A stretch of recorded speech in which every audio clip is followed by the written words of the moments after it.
यही कार्यक्रम मोर जो दुईटी ग्रंथ आज लोकार्पित है यही लोकार्पण उत्सव जे सभापति मोर परम सम्मानीय अग्रज प्रोफेसर डॉक्टर निरंजन त्रिपाठी महोदय आज उत्सव जे उद्घाटक आज मोर ग्रंथ दौर जे उन्मोचक ख्यातनामा साहित्यिक ओडिशार प्राक्तन कैबिनेट मंत्री एवं आंध्र प्रदेश और छत्तीसगढ़ प्राक्तन राज्यपाल सर्वोपरि जने ख्यातनामा सारस्वत साधक मोर परम सम्मानीय पूज्य डॉक्टर विश्वभूषण हरिचंदन महोदय आज उत्सव जे सम्मानित अतिथि उत्कल जनंद बरपुत्री ओडिशार गर्व एवं भारतवर्षर गौरव विश्वविख्यात लेखिका कथाशिल्पी ज्ञानपीठ विजयिनी पद्मभूषण डॉक्टर प्रतिभा राय महोदय आज उत्सवर मुख्य वक्ता मोर घनिष्ठ बंधु ख्यातनामा अनुवादक एवं कवि डॉक्टर संग्राम जेना महोदय आज उत्सवर जे बरण्य अतिथि विशिष्ट शिक्षाविद एवं सारस्वत साधिका सम्मानिया प्रोफेसर डॉक्टर मंजुश्री पट्टनायक महोदय आज उत्सवर वरण्य अतिथि मोर प्रिय बंधु ख्यातनामा शिक्षाविद एवं सारस्वत साधक सम्मानीय प्रोफेसर डॉक्टर सत्यनारायण पंडा महोदय एवं मंचासीन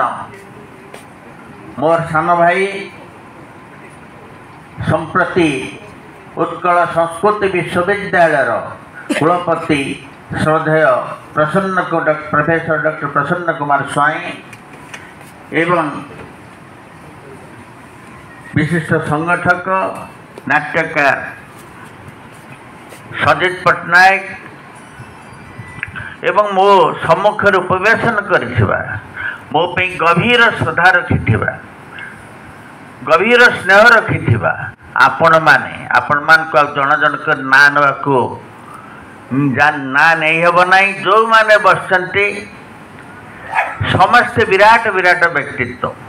कहा ना कहबी कहा ना छाड़बी तेणु मु आपण मान समस्त को प्रणाम करुछि कृतज्ञता ज्ञापन करुछि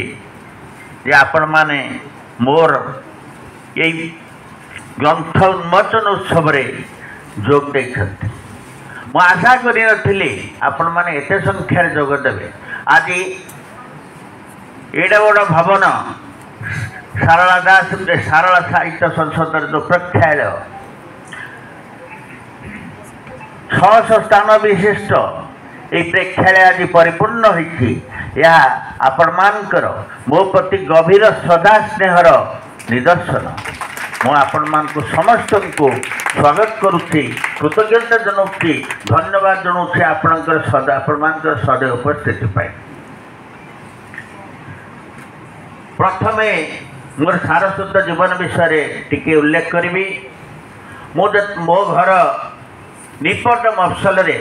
जगतसिंहपुर जिलार तिर्तोल थानार लंकापड़ा बोले गोटे गाँ महानदीर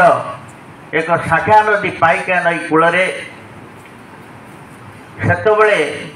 स्कूल को आसा गले 5 किलोमीटर आसा पड़ूला कच्चा रास्ता से रास्ता न कहले भल पद्मश्री पद्मभूषण प्रतिभा राय आम गाँ को जाते केते थर जाइछन्ति देखिछन्ति से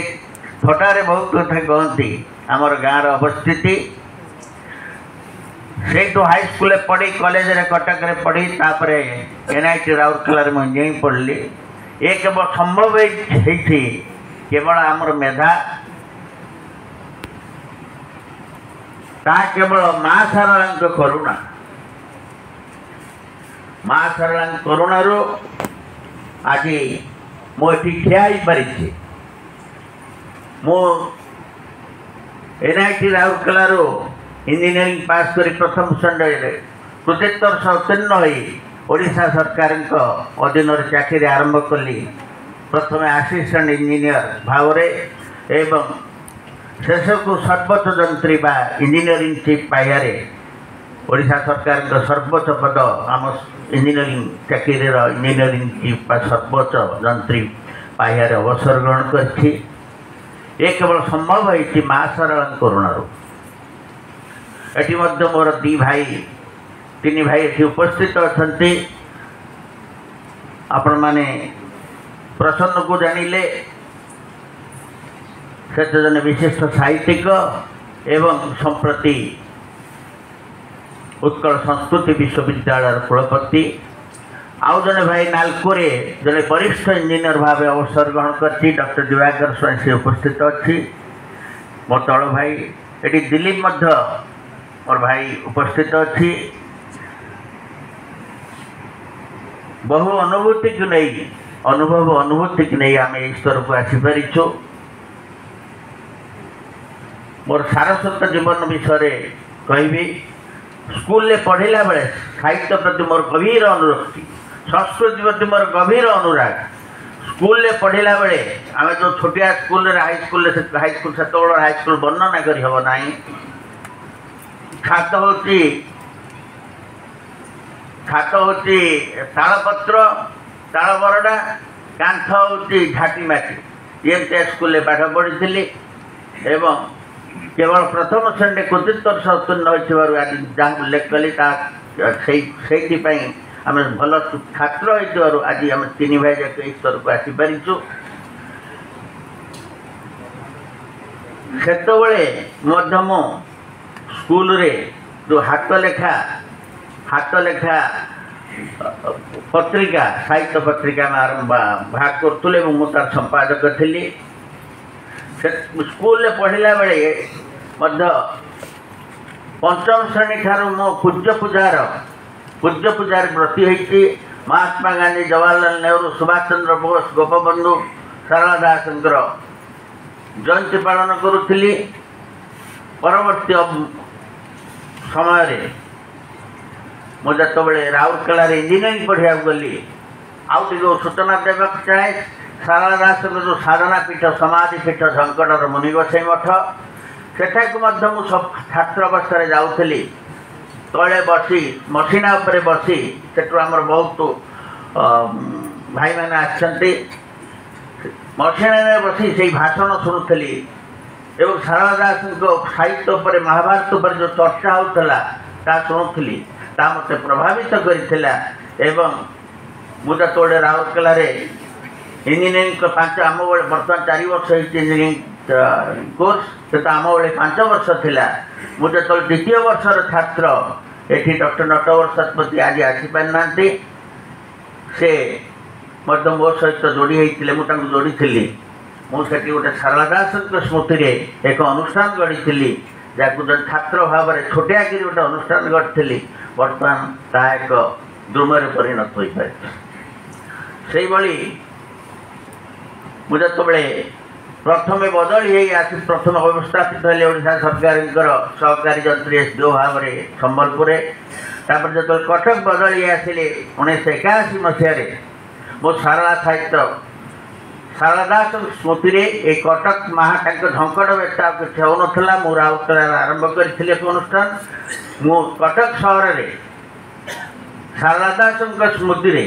एक अनुष्ठान गढ़ा प्रयास हेली एवं तार ना रखिली सारला साहित्य संसद एवं प्रथम मीटिंग जो प्रथम सभापति प्रथम